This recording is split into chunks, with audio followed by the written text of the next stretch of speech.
are fine. Hey everyone, Crow here, and this is Pacific Rim Pinball, a new table for Pinball FX, and I don't know if anybody was expecting a pinball table based on Pacific Rim to just show up. I was only aware of the first movie from 2013, which I've seen, and the sequel, Pacific Rim Uprising, which was released in 2018, and I never wound up seeing it. And it turns out there's an animated Pacific Rim series on Netflix that had 2 seasons that appeared in 2021 and 2022, and I was completely unaware it even existed until just now when I went to look up information on Pacific Rim. Anyway, I don't think you need to see any of it to understand the theme of this table. It's just guys in giant mech suits called Jaegers fighting giant monsters, aka Kaiju. The table will be available on all Pinball FX platforms, that is the PlayStation, Xbox, Switch, Steam, and Epic Game Store on May 16th, 2024, and Zen Studios gave me access to a special game build which allows me early access to this table. Now the first and most obvious thing you'll notice about the table is the giant Jaeger standing in the middle. It's the centerpiece of the table, and it's all lanes and ramps that are off to the right and left. The Jaeger does react pretty well to what's going on in the table, and it'll occasionally pick up the ball and fire it back at your flippers.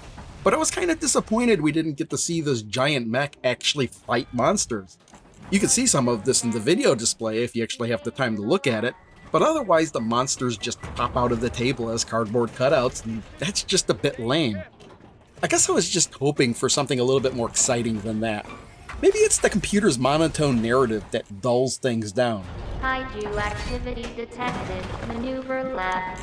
It's been a long time since I've seen Pacific Rim, so I don't really remember if that computer's voice was in it or not, but I'm guessing it had to be a part of something Pacific Rim related, because it's the only narrative feedback you get in the table. Like I'd be completing modes and stuff and never really realizing it because the feedback I would receive would never amp me up. In fact, when I first started playing, I was just hitting lit lanes and ramps, and I was activating modes and never even realizing it.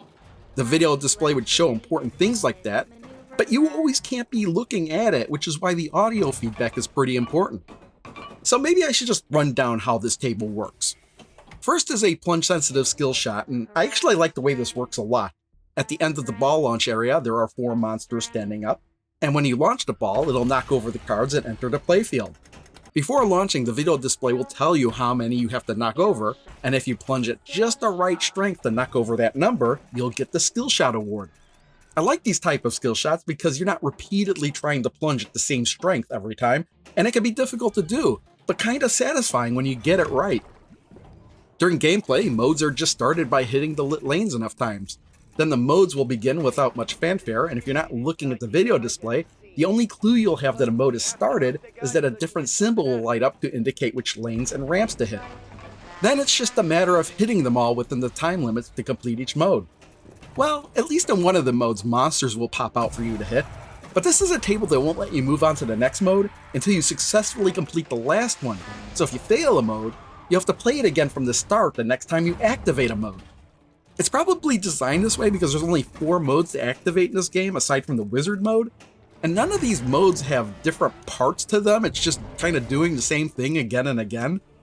But even the wizard mode doesn't feel that exciting because it feels very similar to a regular game mode. Another thing I wanted to bring up was Multiball, because that's handled pretty uniquely in this table. Just off to the left and right are 2 balls already locked on the table. If you hit that spot enough time, you'll free the ball, and there you'll have your multi-ball. It's not a separate mode or anything, it's just giving you an extra ball or 2 while you're playing. And if you want, you can shoot the ball back into those spots and relock them again. Aside from just having extra balls in play, the values of certain items will increase depending on how many balls are in play. 2 balls will double jackpots, 3 balls will double target scores, and 4 balls will double the scores of everything. Just one other thing you may have noticed in this table is the fact that one of the flippers is always glowing.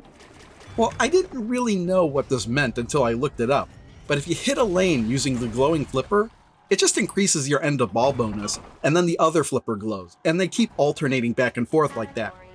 It's kind of interesting because most successful shots will feed the ball to the opposite flipper, so you could focus on doing that for a while if you wanted to. But honestly, I don't think anybody's really going to be paying attention to that. Now, there are 2 things I really don't like about this table, and the first is the far left ramp. The incline on it is really high, much higher than the one on the opposite side. It's so high that a crazy number of my shots simply do not have enough power to clear it and they would roll back.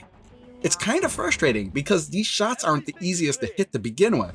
And then half the time when you do make those shots, you find the ball somehow didn't have enough power. This might be something that can be adjusted in a future update, but I don't think that shot should be that difficult to clear. Another thing is that the ball seems to bounce into the outlanes an awful lot. Now this becomes less of a problem the better you get at making shots, but newcomers to this table may find it a bit frustrating to see the ball just kind of hopping along to the outlanes and draining. The only advice I could give is to keep hitting the spinner to light the kickbacks.